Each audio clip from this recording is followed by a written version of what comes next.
The divisional round is finally here. Some say this is the best week in football. I love all weeks of football. But some say this is the best week of football. Only 8 teams now in the playoffs fighting for a spot to get to their conference championship, which gets them one step closer to the Super Bowl. 2 games on Saturday, 2 games on Sunday.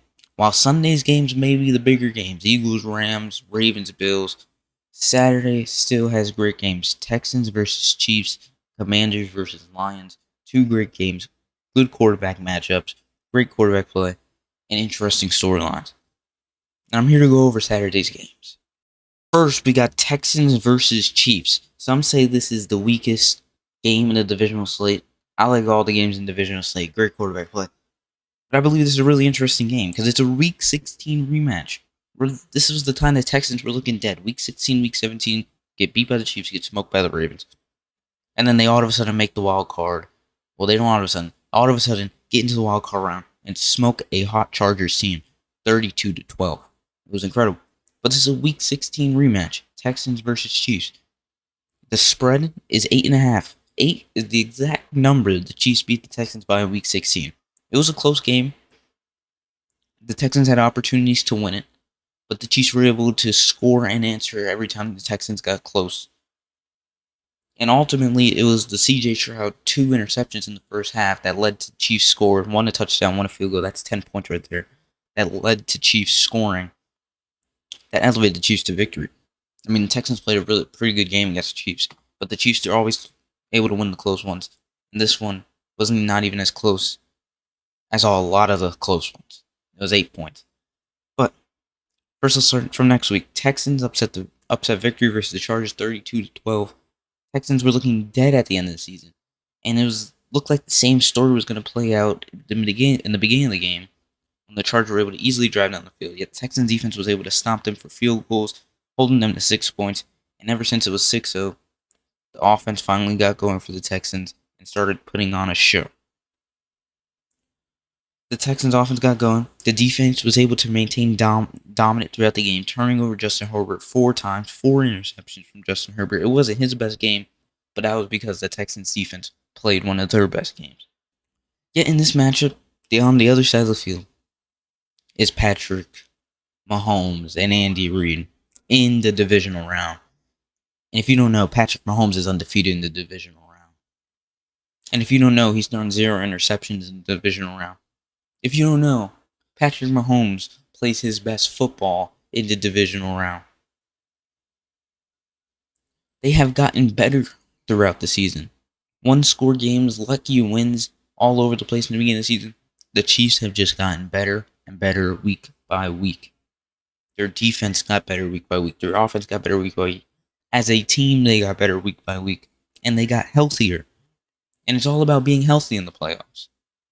And if you don't know, the Texans receiver Tank Dell got injured in the Texans versus Chiefs game, making a huge play for a touchdown that kept the Texans in the game. I don't know how he hung on to that ball while getting injured. He's out for the rest of the season, probably into next season with a terrible injury, a knee injury.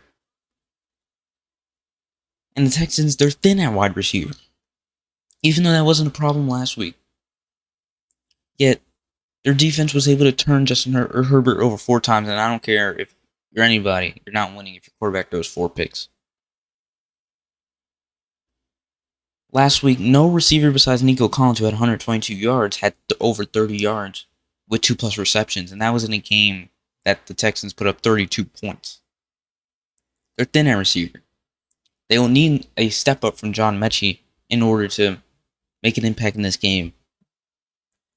And being thin at receiver is going to be a factor when C.J. Stroud is looking for those playmakers and when he needs to score. And the Chiefs' offense is always putting pressure on their opponents to score with their constant offense. The Chiefs aren't going to be slow. Off a bye, Andy Reid is 29-3 all time.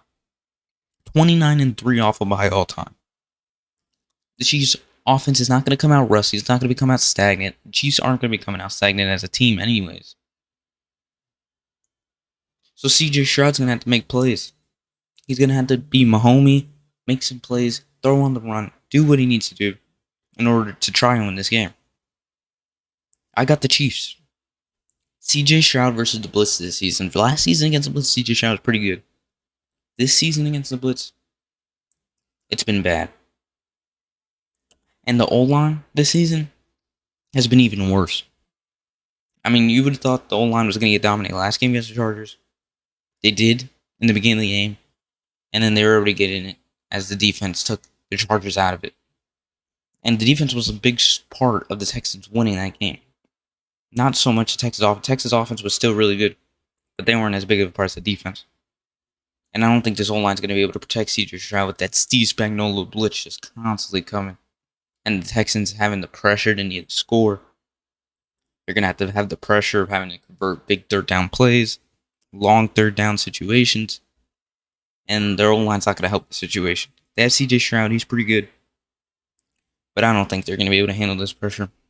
And I believe the Chiefs hold the advantage of playing them a couple weeks ago. They had the bye. They were able to prepare. They hold the advantage of playing the Texans just a few weeks ago. Texans still have an advantage of playing the Chiefs a few weeks ago. But the Chiefs are going to capitalize on that advantage more so than the Texans. I believe the Texans do have a chance to keep it close, to keep it a good game. And that's through their defense. Stingley, Will Anderson, Danielle Hunter. Their defense is full of studs. And also Mixon and Collins are going to have to be playmakers. Mixon especially. He wasn't able to get going. He only had like 50 yards rushing against the Chiefs last time. He was not able to get going. He was able to get going last week. Collins was able to get going last week. They weren't able to get going against the Chiefs, who are a pretty good defensive team. Pretty good? They're really good. But the Texans will have a chance through their defense. But can you really stop Mahomes and the Chiefs? In the divisional round, coming off a bye week, the odds are stacked against the Texans. And I believe the Texans could keep it within 10, covering the spread. But the Chiefs, I will be stunned if they don't win this game. The next matchup we got, our main event for Saturday's playoff football, the Commanders versus the Lions. The Lions are favored by 9 in this matchup. 2 high-powered offenses, 2 pretty good defenses. One in the Lions is really banged up. We'll see how they come off of a bye week with a banged up defense. But the question I have going into this game that's going to decide this game is how good is Jaden Daniels going to be in this divisional round matchup? And probably the most pressure in his career. The most pressure in his career. This is the most football he's played in his career. He's played 19 weeks of football. How good is he going to be? It was the same question last week, and he answered the question perfectly. Winning the game on a game-winning drive and elevating his team to victory. It's not like his team was playing incredible, but when they got the breaks they needed, Jaden Daniels was there to capitalize on them. So the question is, how good is Jaden Daniels going to be as a rookie in his first playoffs? And he's in the divisional round with a team that was just in the mud. With a team that doesn't have all the offensive firepower as the Lions do. Which I think is going to play a factor. I'm going to use a lot of some of my reasoning from the Chiefs. Coming off a bye. Ben Johnson, Jared Goff in this Lions offense. Coming off a bye.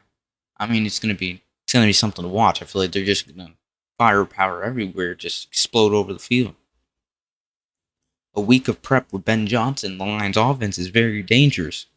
I would not want that. That's a hazard zone for the Commanders. And I believe the better quarterback in this matchup is Jaden Daniels. So that gives the Commanders the edge. Yet the Lions offense has an abundance of weapons for Jared Goff to utilize. Amon-Ra, Jameson Williams, Jahmyr Gibbs, David Montgomery's back, Sam Laporta. The O-line is great. I mean, this guy has the perfect situation to go win a Super Bowl right now with this offense. Yet Jaden Daniels proved throughout this season many, many times. He is able to win big games, and he's able to win the close games. He's able to lead his team to a winning drive against the Eagles, against the Falcons, against the Bucs, against the Saints.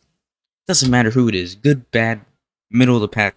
Jaden Daniels is able to lead his team on a game-winning drive and win close games, which the Lions can't afford to keep it close. So here's my take. The Lions. I think the Lions are going to come out firing. I think they're going to put up points. And that's why I think they're going to win. And I think they're going to win by 9+ points.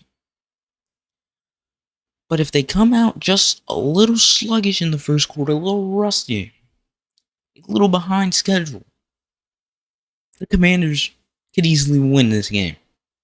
You can't afford to come out behind schedule against Jaden Daniels, coming off a bye, and especially with a banged up defense against Jaden Daniels. This defense is banged up. Now, if I were to just pick this game the week after the Vikings game, I'll be like, Lions win handily no matter what. This defense is good, banged up or not. But now that the Vikings put up 2 back-to-back stinkers, I don't know how much weight that Sunday night Week 18 matchup holds as the Lions defense playing good. That could have been the Vikings just shitting the bed again. The high-powered Lions offense should be able to overpower the Commanders and their defense that disappears sometimes. They didn't disappear last week as much as they disappeared against the Falcons and other times in the season. But the Commanders' defense does disappear in long stretches. And the offense of the Lions just keeps on firing even if they're up 30. So that's how I think the Lions win, just overpowering the Commanders' defense.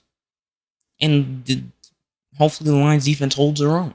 I think they will hold their own. They'll get some stops on the Commanders. They don't have the high-powered offense the Lions have, but they have a high-powered offense.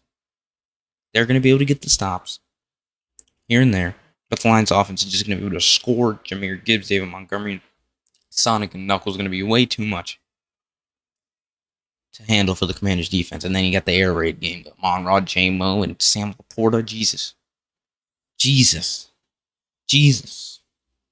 But the Commanders are going to play aggressive football. Remember last week they came out going on 4th down because the Buccaneers play possession football. They win a lot of the possession in their games. So the Commanders decided, okay, we're going to go for it on 4th down. They weren't successful some of the time, but the Lions also go for it a lot on 4th down. So you expect the Commanders to play an aggressive game. I believe if this game is one score going into the 4th quarter, the Lions are in deep, deep trouble. Banged up defense. The game's one score, which either means the Lions' offense has been struggling or the defense has been struggling. And that's just a recipe for Jaden Daniels to go and win another one-score close big game. And he's going to do it in the playoffs.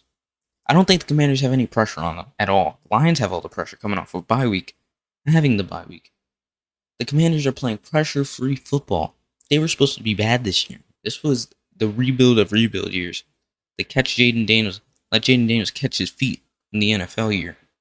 And they're 12-5 in the divisional round. So there's no pressure on the Commanders. So that could be a recipe for disaster for the Lions. But they already did this. The Lions, I believe, are going to win handedly. Even though the Commanders do surprise everybody all season, the Lions will cover and will win.